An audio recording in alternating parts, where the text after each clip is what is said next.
સુરતના આરોપીઓને લુખ્ખા તત્વોને ભેગા કરવા ભારે પડ્યા છે। નઝીમ નામના શખ્સે અસામાજિક તત્વોને ભેગા કરીને વિડીયો બનાવ્યો હતો। રોફ જમાવતો આ વિડીયો સોશિયલ મીડિયામાં વાયરલ થયો હતો તો પોલીસે આરોપી નઝીમને પકડીને કાયદાનું ભાન કરાવ્યું છે।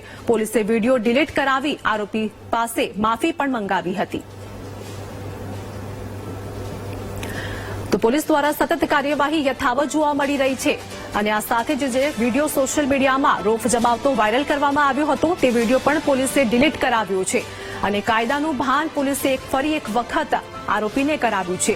વિડીયો ડિલીટ કરવાની સાથે જ આરોપી પાસે માફી પણ મંગાવી હતી। કોઈપણ પ્રકારની ગુનાહિત પ્રવૃત્તિ હવે સ્વીકારવામાં નહીં આવે। રોફ જમાવતો વિડીયો સોશિયલ મીડિયામાં વાયરલ થયા બાદ પોલીસ પણ હરકતમાં આવી હતી। मेरा नाम नाज़िम इस्माइल शाह है और मैं डिम्बा विस्तार में रहता हूँ।